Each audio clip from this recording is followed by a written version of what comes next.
Hey guys, welcome to my kitchen. Another big exciting day in my kitchen. Where are we going?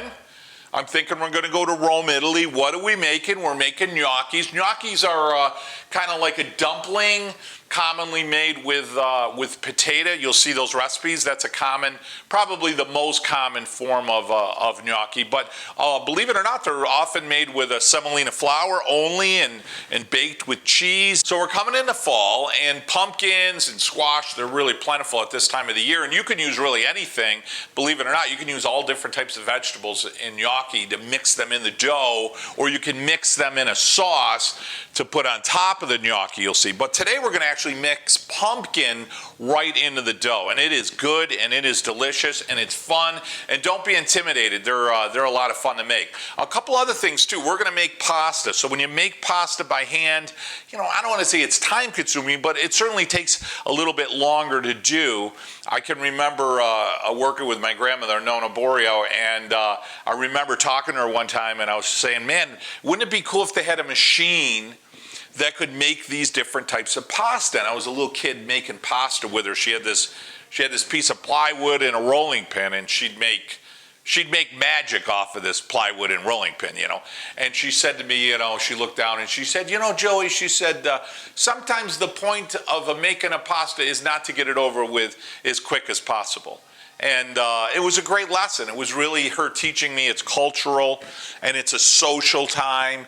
It's a time to kind of slow life down a little bit and maybe play some music and spend some time with your family and tell stories and, you know, share a little bit about each other's life. And talk about what's going on in each other's life as you're making pasta. So what do you say? Let's go over ingredients. Let's start having some fun. First thing you're going to need, the big name in the marquee, is pumpkin. So we're going to do some pumpkin puree. So whether you make it by hand, fresh, if you will, in this case, we're going to use some pumpkin puree out of a can. Heavy cup, or about 1 pound of pumpkin puree. Next, you're going to need flour, and generally you're going to need about a cup, but that's never the case. Why I say that is based upon the moisture content, in this case of the pumpkin, the cheese we're going to add, the egg, it never really works out exactly to a cup. So here I've got 2 cups of flour. I want either a real fine pastry flour, low protein. I don't want anything that's going to build up a lot of gluten, because I want our gnocchi to be light. I want it to be fluffy. I want it to be light in the mouth, and this is the best way to do it. So I want a low protein flour, ideally pastry or an all-purpose flour will work. We're also going to need some flour to roll these out. So here I've got about 2 cups of flour. Next, I'm going to add some ricotta cheese. So I'm going to add a half of a cup of a ricotta cheese, and I want a whole milk ricotta cheese. If you could strain a little bit of the moisture off it, that would be great, but if not, no problem. Again, any extra moisture, you're going to need to add a little bit extra flour. Now you're going to add some cheese. Oh, Parmesan Reggiano, nothing better. And we're going to do about a cup of grated cheese. You can use a Romano, you can use a Parmesan. You'll need an egg. We're going to add 1 egg. Magical ingredient, guys, you're going to need nutmeg. Oh, that is just absolutely delicious. You're going to see nutmeg used so often, especially with ricotta cheese. Often any dish, whether it's sweet, if you will, or savory, you're going to use a nutmeg, and that's a spice that came up often through Sicily and moved its way up north because of the spice trade routes. But so we're going to use you know, a little bit more than a breath. It goes so delicious with pumpkin, but really goes great with different types of cheeses. So we'll use maybe 1/8 of a teaspoon of freshly ground nutmeg right in our dough. Now I want to go over a couple of ingredients we're going to use as a sauce. So with the gnocchi, you're going to want to add some sauce. I love a rosemary and I love walnuts with pumpkin. So what we're going to do is we're going to do a butter, a rosemary, a walnut sauce, and it's really light and it's really fast. So ingredients on that, what you're going to need is about 4 tablespoons of really high quality butter. You're going to have here maybe a 1/4 cup of walnuts that we're going to chop. Next, we've got a 1/4 teaspoon of rosemary. Now in this case we got dried, so just remember, if you're using fresh rosemary, you're going to double the amount. So here we've got dried, we're going to use a 1/4 of a teaspoon. If it was fresh, you'd use about a 1/2 of a teaspoon. You're definitely going to need some garlic, and we're just going to use a small little clove of garlic here, but It is the staple of Italian cooking, isn't it? It's so delicious, so earthy, and it's got such a great flavor that's so unique to Italian cooking. So we use 1 clove in that butter, walnut, rosemary sauce, which we're gonna drizzle over the top of our gnocchis. Oh, it's gonna be delicious. You're gonna need some salt, so here I've got some Sicilian flaky sea salt. It's delicious. It's briny, earthy. It's very light. It's a little bit more delicate.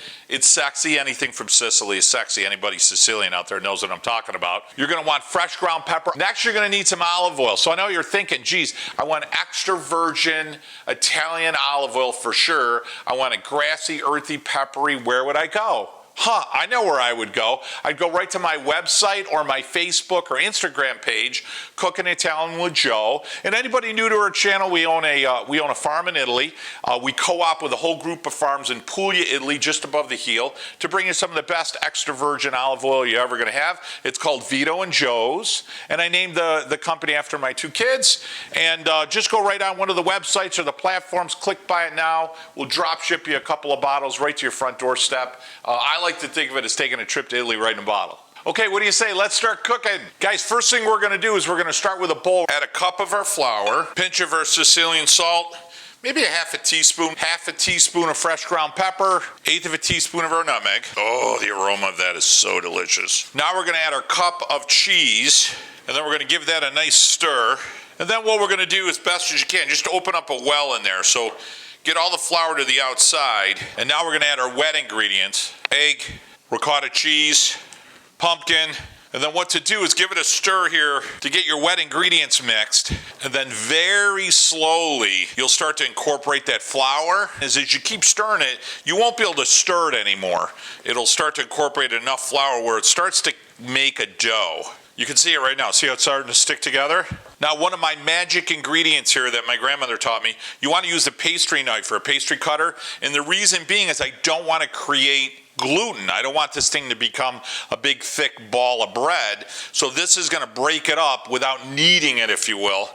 And that's going to keep the gnocchi really light. And real gentle, you're going to stir it and then use your pastry knife to finish the dough. As soon as it starts to stick together like that, like a dough, I'm done. Now I want to stop and I want to set it aside. Now the reason you want to set this aside is that your flour is going to absorb even more moisture than you think, and it hydrates the flour. Now while the gnocchi dough is hydrating there for about 15-30 minutes, we're going to get going on our butter, walnut, rosemary, garlic sauce, okay? First thing we want to do is get going on our garlic. I'm going to take my 1 clove of garlic, I'm going to hit it, and I'm going to use a garlic press for my sauce. Now I've got my saucepan here on the lightest of heat, just barely the lowest flame you can kick. I'm going to put my butter in there, put a splash of some Vito and Joe's olive oil. I'm going to take a garlic press, kick some delicious garlic in there. I'm going to go ahead and throw my rosemary in there. Ever so lightly, I want to chop my walnuts. Walnuts are done. I'm going to add my walnuts to my butter sauce. Before I finish this up, I'm going to add just a pinch of salt and just a pinch of pepper. Now, guys, give everything a stir, and right when it starts to bubble like that, you're pretty much done. I'm going to let that cook for about 3 minutes tops, and what I want is I want the heat of the butter and the oil. I want it to bring out the beautiful oils and deliciousness of the walnuts. I want it to also bring out the delicious flavor of the rosemary. And I'm just going to let that stir and set and simmer, like I said, for just a few moments. Done. I'm going to go ahead and set that aside, cover it, let it stay warm. Now we're going to have some fun. So go ahead and spread some flour across, and then get some on your hand. Grab some dough, and then what you want to do is just roll it out a little. And what we're looking to do here, guys, is just make a long roll. Now, gnocchi actually means like knuckle or knot. So typically and traditionally, a gnocchi is about the size of that first knuckle of your thumb. Beautiful. So that's exactly what we want. And then what I'm going to do is I'm going to make everything about the size of a knuckle here. So I'm going to go ahead and make some cuts in my gnocchi, just like that. See the beautiful color of the pumpkin? Now comes the fun part, right? So you're going to take a gnocchi board or a fork, you're going to take your dough, you're going to take some flour. I'm thinking maybe a glass of wine. I'm going to play some Frank Sinatra, right? And I'm going to go ahead and start rolling out some gnocchis. Traditionally, gnocchis have grooves in them, and you can use a gnocchi board if you have one, which will have grooves. And the whole point of any groove is to grab sauce. You're trying to collect some sauce. So either have a gnocchi board or I'm going to use a fork. So in this case, you can do a fork and just roll it across the back of the fork like this. Or you just take the gnocchi board, which I like better. And I like the gnocchi board. See, I put a thumbprint in the back. So I got beautiful grooves on the front and I got a beautiful fold in the back of the gnocchi. So it's going to grab a lot of that butter sauce. And now what I do is just go ahead and start making them. Guys, gnocchis are done. What do you say? Let's start cooking, right? So I've got a pot of boiling water seasoned with salt ready to go. Strainer to pull my gnocchis out. I'm gonna take a bowl, set it to the side. Real simple, guys. I'm gonna take my gnocchis, put them in there nice and slow. And don't put them all in at once because you don't want them to stick together. So the rule of thumb here, guys, is as soon as they start to float, they're done. But I'm going to disagree with that. So I'm going to say let them float for at least a minute, no more than 3 minutes. And that's going to create a little bit more stability. Now, while those are coming up, I'm going to go ahead and take my dish. I'm going to put a splash of Vito and Joe's olive oil in there. Beautiful. Now it's been about 2 minutes. I'm going to go ahead and pull these. Oh, look how gorgeous those look, right? Those gnocchis off, and now I'm going to bring them right over to my dish. And then what I'm going to do is real gently just move around that olive oil in the dish. Look how gorgeous that is. That way nothing sticks. Now I'm going to load up my pot again. Look at that, guys. It smells like gnocchi with pumpkin. Oh, there you go. Now I've got a little olive oil, Vito and Joe's all over that. Now I'm going to go ahead and put my rosemary, butter, garlic, walnut sauce right on top. Oh, look at that. Is that delicious or what? Real gentle. You're going to give it a stir. Are you thinking, oh my gosh, how can you make that more delicious? Oh, I know. Put a little cheese on there. Yes, please. So we're going to finish it off with a little bit of Parmesan Reggiano over the top and shave it nice and thin because it's really hot. And it's gonna melt right when it hits it. Oh, that's beautiful. What are you thinking, like the perfect bite? I'm gonna go for 2. A little butter, a little walnut, a little cheese. What do you say? Here you go, guys. The aroma. You can get a little bit of the rosemary, definitely the cheese, the walnut, just a hint of the garlic.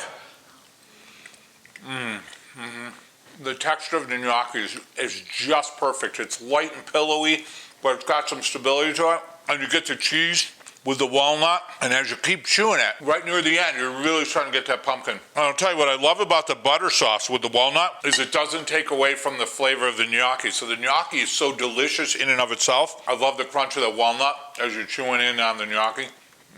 It's just such a beautiful marriage of flavors and notes of autumn. Certainly a delicious dish, easy and fun. Hey guys, thanks so much for joining me in my kitchen today. What a great recipe. Be sure to visit us on our website or Facebook or Instagram. Click buy and now grab yourself a few bottles of Vito and Joe's extra virgin Italian olive oil. Make sure you give me a thumbs up. It'll help share our videos with other people looking for great Italian cooking. Also remember to hit that notification bell. That way we got anything going on with recipes, something going on with the farm in Italy, anything with travel, anything we got going on with our blog, it'll come right to your notification box. Hit that subscribe button. That way, you know what? It welcomes you to the Cooking Italian with Joe family. Last tip, and most importantly, one of the main reasons we do our videos is to remind you to get around the table once a month, a couple times a month with your family, with your friends, and tell some stories, certainly celebrate your heritage, but more important than that, guys, set some traditions for you, your family, your friends. I'll tell you what, they're going to last you a lifetime. I know they did for me. Hey guys, from my kitchen to yours. Until next week, mwah, buon appetito.